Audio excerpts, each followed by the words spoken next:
শনিবার ছিল বলে দিইনি, কালকে রবিবার হয়নি, তাই আজকে সোমবার, আজকে এনাকে নিয়ে যাচ্ছি। চলো চলো, এটাই আমাদের শেষ পেলা বলো, আর কোনোদিন আমাদের ফেলতে হবে না, তাও মনটা খারাপ। জলের এটাও নিয়ে নিচ্ছি, একটু জলও নিয়ে নেবো। আজকে আমরা অনেক দিন পর গঙ্গার ধারটা এসেছি বলো, আর ওইখানটায় একদিনকে আমরা একটা গানের শুটিং করেছিলাম, ওইখানে দেখছি পিকনিক করতে দিয়েছে, আর আমাদের এখানটাও পরিষ্কার করে দিয়েছে। দেখো এই যে এই জায়গাটা। হ্যালো, আমি দেখো গঙ্গা জলের পটটাও নিয়ে আসলাম, যে যদি হয় তাহলে জলটা নিয়ে যাব।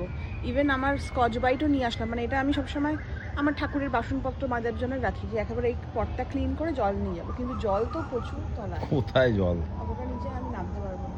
আর একটা কথা কি, আগে আমি জানতাম না, একজন আমাকে লিখেছিল যে মানে ভাটার জল নাকি নিতেও নেই, জোয়ারের জল হয়, জোয়ারের সময় নাকি 7টা নদীর জল মানে মেশে, সেই সময় ওই জন্য জোয়ারের জলটাকেই নাকি ধরতে হয়। জানি না কতটা ঠিক কি ভুল। তারপর থেকে আমি আর ওই ভাটার জল নিইও না, জোয়ার আসলে তবেই জল নিই। এরকম আমরা কত বসেছি বলো, এখন আর আমাদের বসার সময় নেই। এই গঙ্গার ঘাটটা মানে একদম আমাদের বাড়ির সামনে, এটা গঙ্গা। আর মানে গরমের সময় এখানে ভীষণ ভালো লাগে, প্রচুর মানুষ আসে। আগে তো আর এসি ফেসি ছিল না, সবাই এসে এরকমই বসতো, আর ভীষণ সুন্দর হাওয়া দেয় গরমকালে। আর কুনার আমি কত যে এখানে এসে বসেছি, গল্প করেছি, এগুলো সব মানে মেমোরেবল ঘাট।